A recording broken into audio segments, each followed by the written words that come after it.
Você não conhecia Vanessa Teixeira. Talvez tivesse visto o rosto dela uma vez ou outra no corredor do Colégio Dom Pedro II.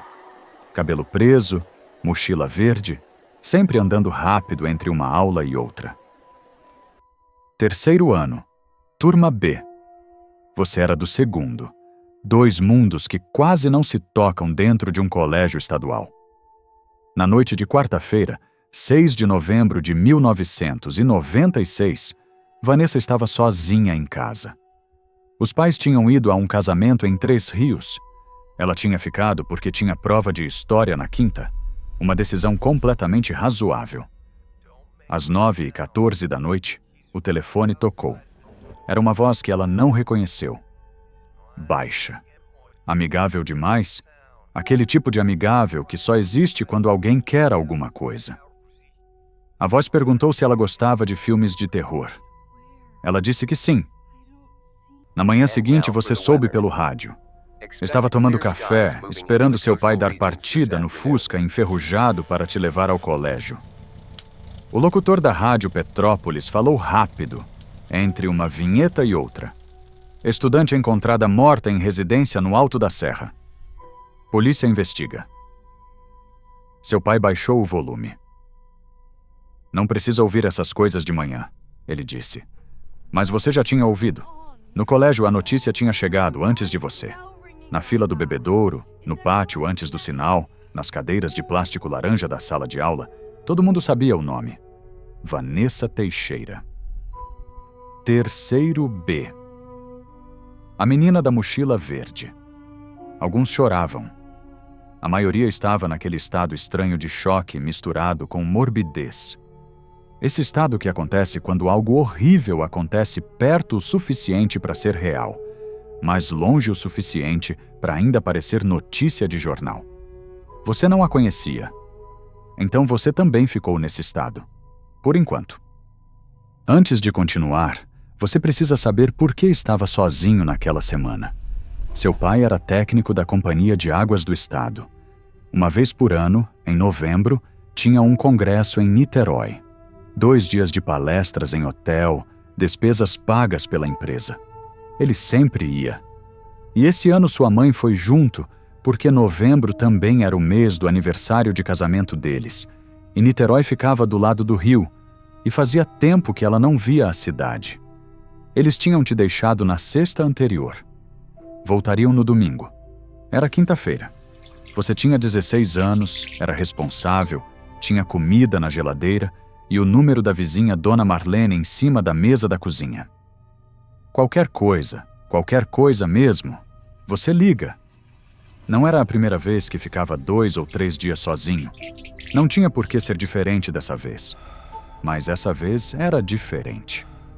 Na sexta-feira, 2 dias depois da morte de Vanessa, o Lucas Drummond não apareceu no colégio. Lucas era do segundo ano, turma A, a turma ao lado da sua. Você o conhecia de jogar bola no intervalo às quartas-feiras. Não era seu amigo próximo, mas era daquele tipo de colega que você cumprimentava pelo nome. Isso já era alguma coisa. A professora de português chamou a chamada. Silêncio no lugar do nome dele. Depois do almoço, a diretora entrou em todas as salas. Ficou na porta, segurou o batente e disse com aquela voz de quem está tentando não deixar a voz tremer.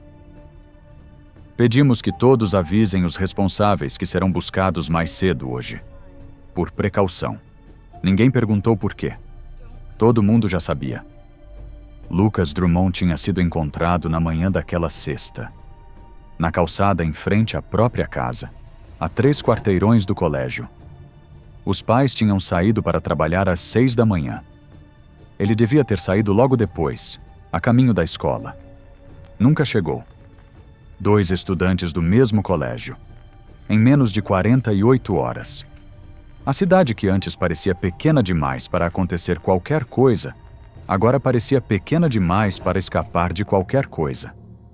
E você estava em casa. Sozinho. Com a volta dos seus pais ainda 48 horas longe. Eram 9h30 da noite quando o seu telefone tocou. Você estava no sofá com o volume da TV no mínimo. Alguma coisa no SBT que você não estava assistindo de verdade. A luz da sala fazia sombras compridas na parede. Você tinha travado a porta dos fundos mais cedo. Você está começando a pegar no sono quando você escuta o telefone tocar. Você atendeu pensando que era sua mãe, que sempre ligava perto das 10 para saber se você tinha jantado. Não era sua mãe. Você gosta de filmes de terror? A voz era de homem. Baixa, mas clara, sem sotaque específico. Aquele tipo de voz que você tentaria descrever depois e não conseguiria. Você achou que era trote, aquela coisa clássica dos anos 90, pegar a lista telefônica do bairro e ligar para número aleatório. Você conhecia a brincadeira. Não tô afim de papo, não, você disse, e ia desligar. Espera. Algo no jeito que ele disse essa palavra te fez esperar.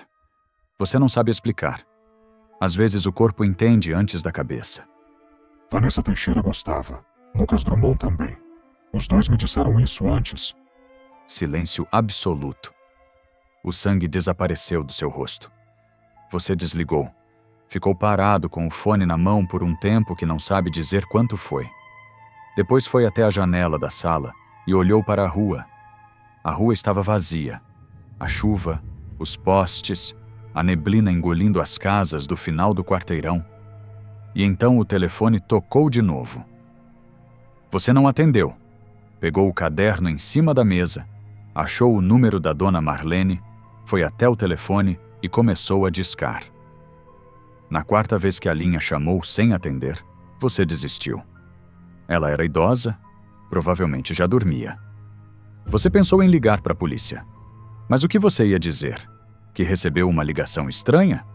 Em 1996, em Petrópolis, com 2 assassinatos que a polícia ainda não tinha ligado um ao outro oficialmente, você pensou no Rafael. Seu amigo desde o fundamental morava a 6 quarteirões. Mas 6 quarteirões eram 6 quarteirões na chuva, à noite, com uma figura lá fora que você não sabia se existia ou se você estava imaginando. Você foi até o corredor e olhou pela fresta da janela lateral. Na calçada, havia uma figura parada. Capa preta. Máscara branca. A caveira lisa de uma fantasia de carnaval comprada em uma loja de R$1,99. Daquelas que enchem as prateleiras em fevereiro e ficam encalhadas até o fim do ano. Parada. Só parada. Olhando para a janela da sua casa. Você apagou todas as luzes.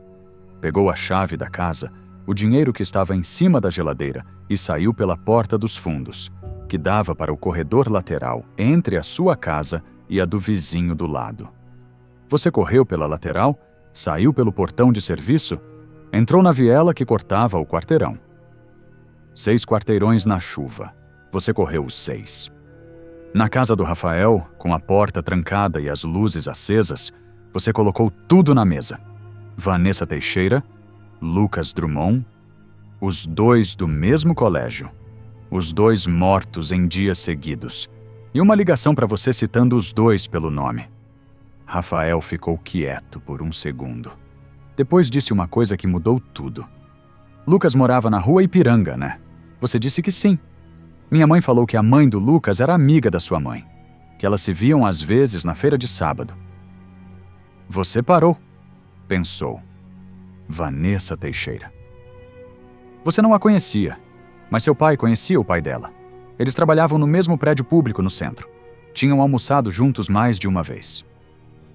Lucas, a mãe dele era amiga da sua mãe. E você, filho dos 2. Não era um assassino aleatório escolhendo estudantes do mesmo colégio. Era alguém eliminando pessoas conectadas à sua família.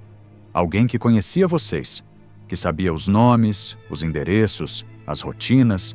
Alguém que sabia que você estava sozinho essa semana. E nessa hora o telefone do Rafael tocou. A polícia encontrou o suspeito 2 dias depois. Não vou te dizer quem era, porque essa é a parte que você precisa descobrir sozinho se quiser continuar a história. O que eu posso te dizer é o seguinte: era alguém que você veria na rua e não olharia 2 vezes. Alguém que sorria na hora certa, que perguntava como você estava, que conhecia seu nome e o dos seus pais e sabia exatamente quando a casa ficava vazia. O caso saiu no Fantástico no domingo seguinte. 5 minutos de matéria. A repórter ficou do lado de fora do condomínio, guarda-chuva na mão, voz séria. Falou em série de crimes que abalou a pacata cidade serrana. Pacata. Você assistiu sentado no sofá entre o seu pai e a sua mãe, que tinham voltado correndo de Niterói quando souberam, antes mesmo da polícia ligar.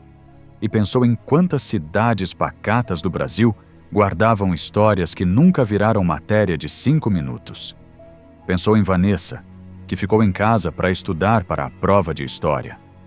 Pensou em Lucas, que saiu de casa às 6 da manhã como qualquer outra quarta-feira. Pensou em você, correndo 6 quarteirões na chuva com dinheiro no bolso e sem destino certo. E desligou a TV antes do bloco comercial. Petrópolis, novembro de 1996. 3 nomes no jornal. 2 deles você mal conhecia. O terceiro era o seu, mas na coluna errada. Dessa vez.